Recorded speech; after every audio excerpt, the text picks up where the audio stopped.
안녕하세요. 당신의 마음을 두드리는 시간, 미니멀 포레스트입니다.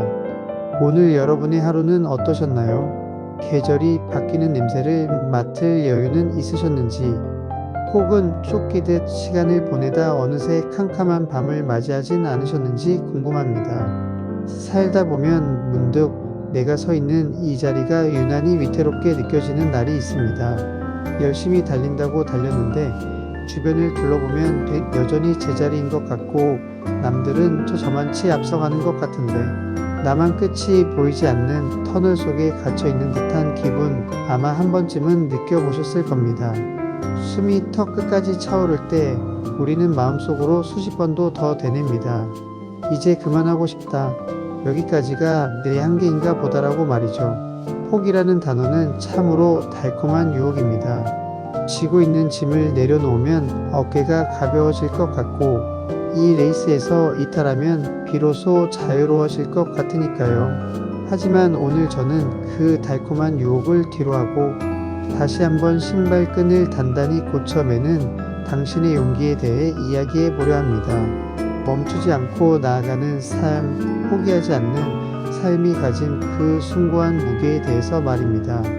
우리가 포기를 고민하는 가장 큰 이유는 무엇일까요? 아마도 노력의 결과가 당장 눈앞에 보이지 않기 때문일 겁니다. 오늘 씨앗을 심었으면 내일은 싹이 터야 하고 모레는 꽃이 피어야 안심이 되는데, 우리네 삶은 그렇지가 않습니다. 아무리 물을 주고 정성을 쏟아도 흙바닥은 고요하기만 하죠. 그 침묵의 시간이 길어질수록 우리는 불안해지고 내 노력이 헛수고는 아니었나 의심하게 됩니다. 이런 조급함이 들 때면 저는 저 자연이 들려주는 이야기에 귀를 기울이곤 합니다. 중국 동부 지방에서 자라는 모소 대나무 이야기를 아시나요? 이 대나무는 농부에게 인내심이라는 것이 무엇인지 그 극한을 시험하는 식물입니다. 씨앗을 뿌리고 물을 주어도 첫 1년, 2년이 지나도록 아무런 소식이 없습니다. 3년이 지나고 4년이 지나도 마찬가지입니다. 무려 4년이라는 긴 시간 동안 아무리 정성을 쏟아도 땅 위로는 고작 3cm 정도의 아주 작은 숲만 삐죽 내밀고 있을 뿐입니다. 모르는 사람이 본다면 죽은 나무라고 생각하기 딱 좋습니다. 4년의 세월 동안 고작 손가락 한 마디만큼 자랐으니까요. 농부의 마음이 어땠을까요? 내가 헛고생을 하는 건 아닐까? 이 땅이 잘못된 건 아닐까? 수없는 의심과 싸워야 했을 겁니다. 하지만 기적은 5년째 되는 해에 일어납니다.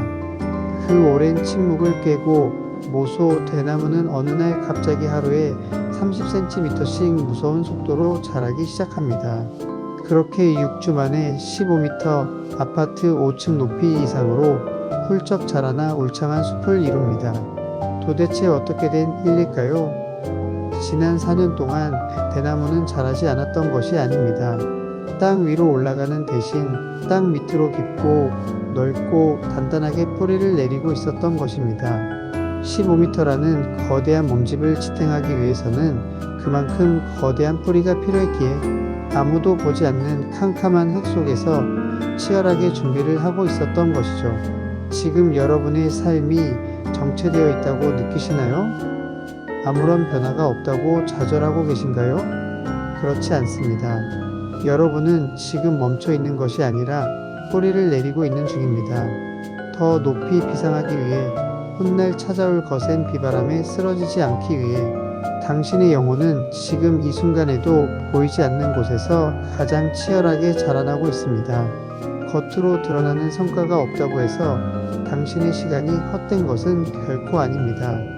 견디고 있는 그 시간 자체가 이미 위대한 성장의 증거입니다. 미국의 사회개혁가이자 사진가였던 제이콥 리스 역시 비슷한 이야기를 남겼습니다. 그는 자신의 노력이 수포로 돌아가는 것 같을 때마다 석공을 찾아가 그 작업을 지켜보았다고 합니다. 석공은 커다란 바위를 깨기 위해 망치질을 합니다. 한 번, 두 번, 10번, 100번을 내리쳐도 그 바위에는 작은 금조차 가지 않습니다. 겉으로 보기엔 아무런 변화가 없죠.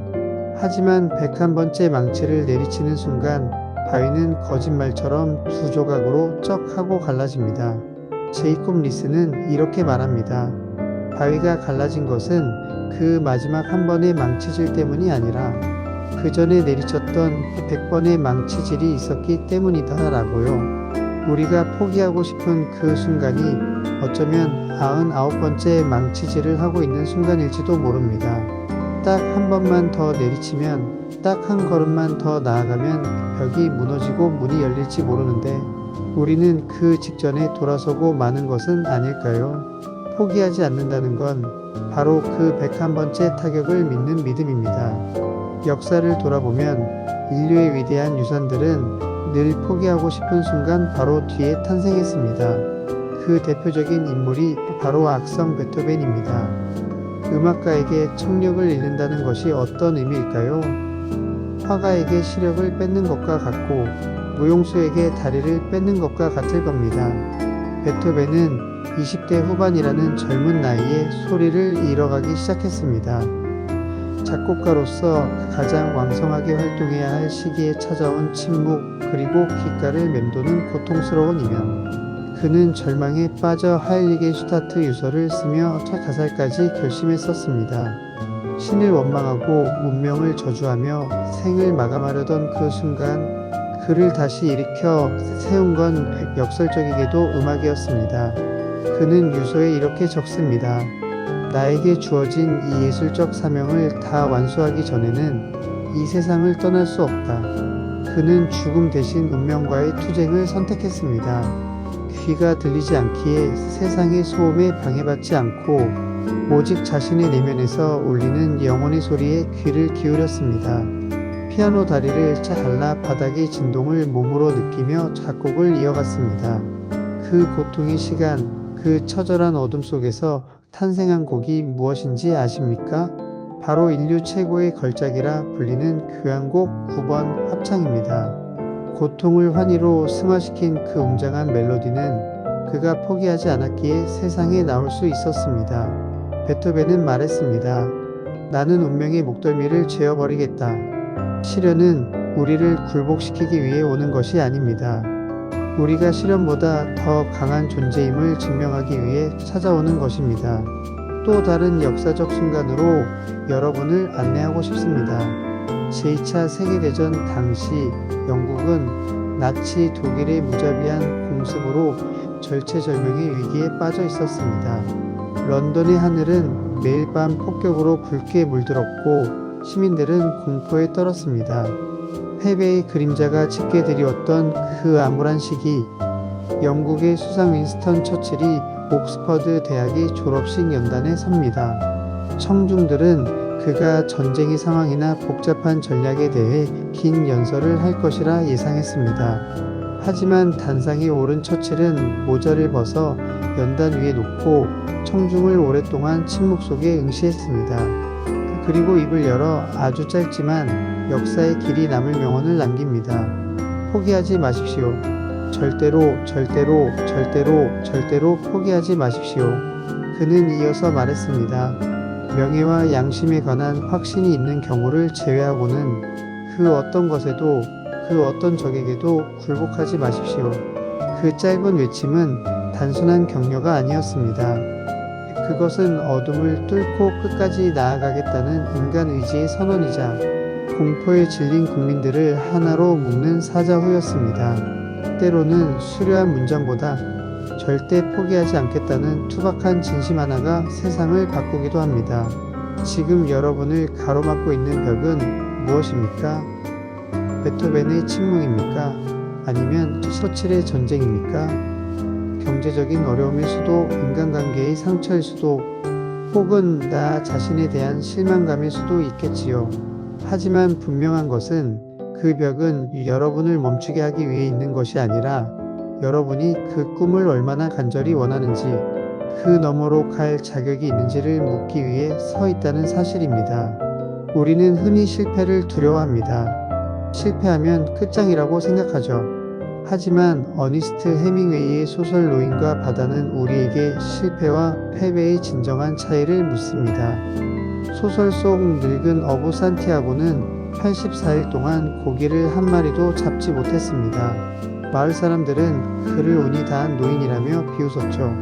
하지만 85일째 되는 날 그는 홀로 먼 바다로 나갑니다. 그리고 자신의 배보다 더 큰 거대한 청새치와 목숨을 건 사투를 벌입니다. 사흘 밤낮으로 이어진 싸움, 낚싯줄을 쥔 손바닥이 찢어지고 피가 흐르는 고통 속에서도 노인은 줄을 놓지 않습니다.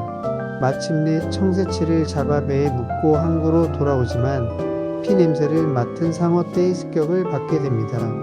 노인은 작사를 던지고 칼을 휘두르며 끝까지 저항하지만 결국 항구에 도착했을 때 남은 것은 앙상한 물고기의 뼈뿐이었습니다. 빈손으로 뼈만 남은 물고기를 끌고 돌아온 노인.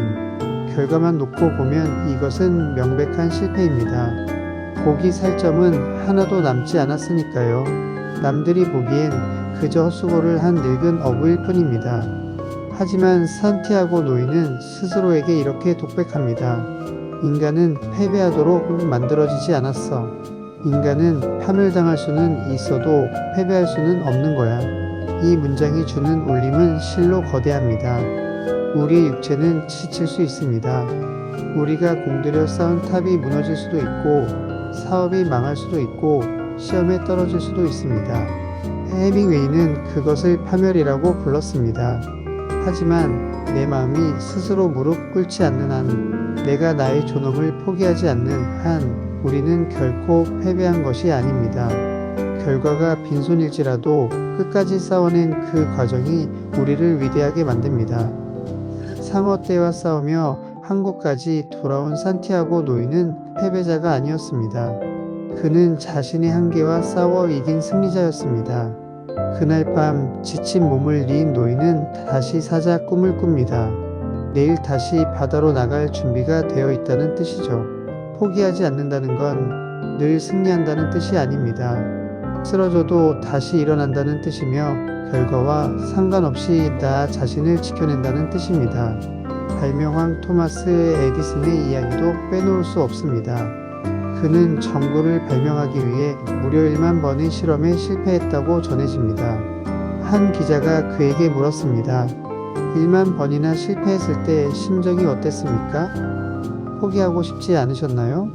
그러자 에디슨은 웃으며 이렇게 대답했다고 합니다. 저는 실패한 적이 없습니다. 단지 전구가 켜지지 않는 1만 가지의 방법을 알아냈을 뿐입니다. 관점의 차이가 느껴지시나요?